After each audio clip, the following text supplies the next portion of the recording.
Welcome to జేఫై news.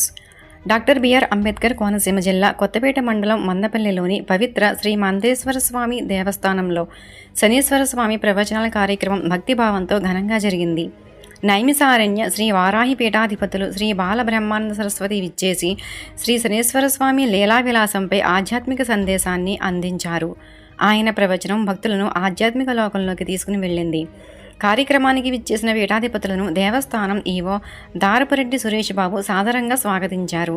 ఆలయ అభివృద్ధికి ఈవో చేస్తున్న కృషిని పీఠాధిపతి ప్రశంసించారు. ఆధ్యాత్మిక ప్రవచనాలు మనలో భక్తిభావాన్ని పెంపొందిస్తాయని, మందపల్లి దేవస్థానం అభివృద్ధి దిశగా వేగంగా ముందుకు సాగుతుందని తెలిపారు. ఈ కార్యక్రమానికి భారీ సంఖ్యలో భక్తులు హాజరై స్వామివారి ఆశీస్సులు పొందారు. ఈ మూడిటి ద్వారా మనకు లభిస్తుంది. మొదటి దర్శనం ఈరోజు మనం రెండు చేసుకుంటున్నాం. దర్శనము, ధ్యానం, కాలం అంటే దర్శనం వలన దర్శనం మాత్రమే ఏంటి దర్శనం? సాధు మహాత్ములను దర్శించుకోవడం, సాధునామం దర్శనం, పుణ్య స్పర్శనం, కామదర్శనం. అంటే కొంతమందికి ఆధ్యాత్మికం అర్థం కాకపోతే అనర్థం అయిపోతుంది. ఇప్పుడు ఒక మంచి పదార్థం అయిపోతుంది, అందులో రకరకాల ప్రోటీన్స్ ఉంటాయా అని చెప్తాం. అదే ఆహారం ఆయనకి అజీర్ణం అయిందనుకోండి, అయితే ఏముంది? అనారోగ్యం. ఆహారం ఆరోగ్యమైతే, జీర్ణమైతేనే ఆరోగ్యం. అదేవిధంగా ఆధ్యాత్మికం కూడా సరిగా అర్థమైతేనే అది ఆధ్యాత్మికం అవుతుంది, లేకపోతే అనర్థమైపోతుంది. కాబట్టి నేను అదే ఆ ప్రాంతంలో ప్రవచనం చేసేటప్పుడు ప్రహ్లాద ఘట్టం చెప్పాను. చాలా మంచి మాట చెప్పారు.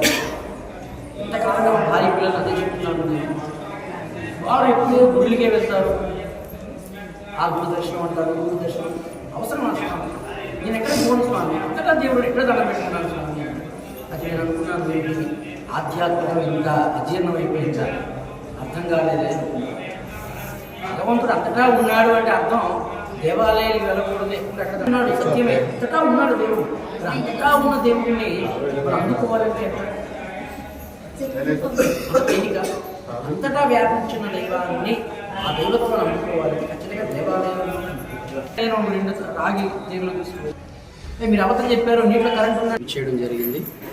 దేవాలయ విశిష్టత యాత్ర అనే ఒక కార్యక్రమానికి శ్రీకారం చుట్టి రాష్ట్రంలో ఉండేటువంటి ప్రతి దేవాలయంలో ఆ దేవత విజ్ఞానం గురించి ప్రవచనం చేస్తూ, ప్రవచన రూపంలో అక్కడికి చేసినటువంటి భక్తుల్లో ఒక చైతన్యాన్ని కలిగిస్తూ, ఈ ధార్మిక చైతన్యము, అదేవిధంగా ధార్మికత, ఆధ్యాత్మిక వాతావరణం నెలకొల్పాలి మన రాష్ట్రంలో అన్నటువంటి ఒక సదుద్దేశంతో, ముఖ్యంగా స్వామివారిని దర్శించుకోవడంతో పాటు స్వామి తత్వాన్ని కూడా మనం తెలుసుకునేటప్పుడు మరింత భక్తి రెట్టింపు అవుతుంది.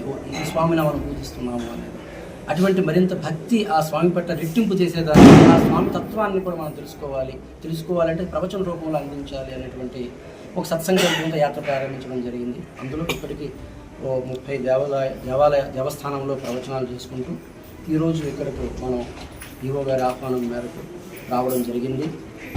చేసి ఈ ప్రాంతంలో కూడా మరి మేము ఈవో గారి గురించి కూడా మేము తెలుసుకోవడం జరిగింది. వారి యొక్క పనితీరు, అదేవిధంగా భక్తుల పట్ల, దేవాలయం పట్ల, అభివృద్ధి పట్ల వాళ్ళు అతనికి ఉండేటువంటి చిత్తశుద్ధి చాలా హర్షణీయము.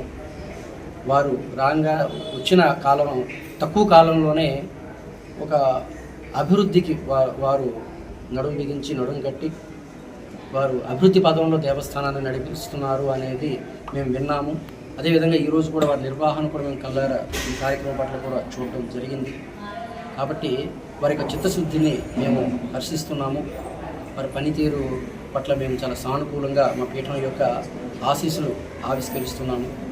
వారు ఇక్కడ ఉన్నంతకాలం మరింత అభివృద్ధిని, ఈ దేవాలయ అభివృద్ధికి వారు కృషి చేస్తూ వారికంటూ ఒక ప్రత్యేకమైన ఒక గుర్తింపుని దేవాలయం తీసుకురావాలి అని చెప్పి సందర్భంగా వారిని కోరడం జరుగుతుంది. అదేవిధంగా కొంతకాలంగా ఇక్కడ అన్నదానం కూడా జరుగుతుంది అని చెప్పారు. చాలా సంతోషము. మరింత అభివృద్ధిగా దేవాలయం ముందుకు పోవాలి, అందులో ప్రధాన పాత్ర ఈవో గారు పోషిస్తూ ఉన్నారు, దాన్ని ఇంకా ముందు కొనసాగించాలి అని కోరుతూ స్వస్తి. ఇంకేముంది చాలి అన్న వారి తపన అయితే నేను ఒక 4 రోజులుగా వారితో మాట్లాడుతూ ఉన్నాను. వారిలో ఆ చిత్తశుద్ధి కనబడింది, ఒక బాధ్యత. స్వామీజీ, నేను ఏ దేవాలయం వెళ్ళినా ఆ దేవాలయం అభివృద్ధి జరగాలి, ఒక సంస్కరణ జరగాలి. ఈరోజు వారు ఆవేదన చూడండి, ఇక్కడ దేవస్థానంకి వచ్చినటువంటి వాళ్ళు తడి బట్టలతో వచ్చి బట్టలు విడిచిపెట్టి వెళ్ళడం, చుట్టూ విడిచి ఇలా కాకుండా ఒక సంస్కరణ అనేది జరగాలి. అదేవిధంగా విరివిగా భక్తులు స్వామివారిని వచ్చి దర్శించుకోవాలి. వారికి అవసరమయ్యేది సౌకర్యాలు కూడా మనం కల్పించగలగాలి అనేది వారు నిరంతరం కూడా ఆలోచిస్తూ ఉన్నారు. ఆ దిశగా వారి ప్రయత్నం వారు చేస్తూ ఉన్నారు. వారికి మేము అభినందిస్తూ ఉన్నాము.